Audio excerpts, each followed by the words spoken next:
జనగణ కంటే ముందే వందే మాతరం ఆలపించాలి. జాతీయ గేయంపై కేంద్రం కొత్త గైడ్లైన్స్. జాతీయ గేయం వందే మాతరంపై కేంద్ర హోంశాఖ బుధవారం కొత్త గైడ్లైన్స్ జారీ చేసింది.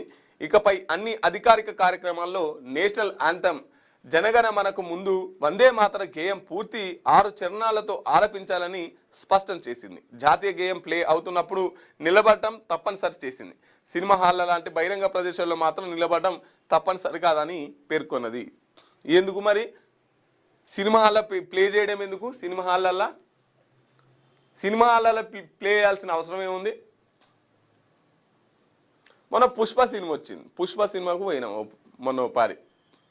పుష్ప సినిమాకి పోతే ఏముంది, ముందుగా సినిమా థియేటర్లో పోగానే సినిమా స్టార్ట్ అయ్యే ముంగట జనగణ మన వచ్చింది, అందరం సెల్యూట్ చేసినాం, లేచి నిలబడ్డాం. తర్వాత సినిమా అంతా చూస్తే దేశాన్ని ఎట్లా లూటీ చేయాలని ఉంది. దేశాన్ని ఎట్లా లూటీ చేసి పైసలు సంపాదించాలి, పోలీసు వాళ్ళని ఎట్లా బురిడి కొట్టించాలి, పోలీస్ స్టేషన్లో అవసరమైతే ఎట్లా దెబ్బలు కొట్టాలి, ఆడోళ్ళను ఎట్లా వేధించాలి, ఆడోళ్ళని ఎట్లా పట్టుకొని తిరగాలి అనే సినిమాలో మొత్తం ఉంది. ముందుగాల జనగణ మన వాడిన దానికి సినిమా చూసిన దానికి ఏమైనా పొంతనుందా?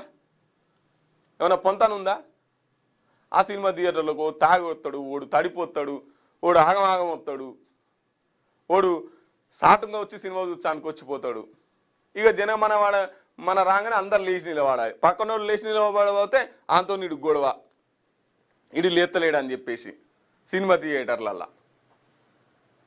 థియేటర్లలో వచ్చే దేశభక్తి ఏంది? సినిమా థియేటర్లో పోతేనే దేశభక్తి.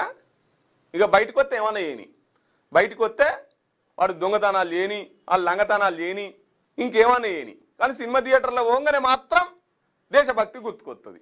పోనీ ఆ సినిమాలు మంచి సినిమాల కన్నా ఎత్తారా అంటే అన్ని అడ్డమైన సినిమాలకి ముందుగాల ఈ జనగణం అనే ఎత్తారు. అవసరమా సినిమా థియేటర్లలో? ఇక జనగణ కంటే ముందే వందే మాతరం ఆలపించాలి. మనం జనగణ మనం పాడతాం కదా, దానికంటే ముందు తప్పనిసరిగా వందే మాతరం సుజలాం సుఫలాం, ఇది ఈ గేయాన్ని ఖచ్చితంగా పాటించాల్సిందే. ఈ పాడుతున్నప్పుడు 5 చరణాలతో కూడిన ఈ గేయాన్ని ఆలపిస్తున్నప్పుడు ఖచ్చితంగా లేచి నిలబడాల్సిందే అని చెప్పేసి కేంద్రం కొత్త గైడ్లైన్స్ తీసుకొచ్చిందంట.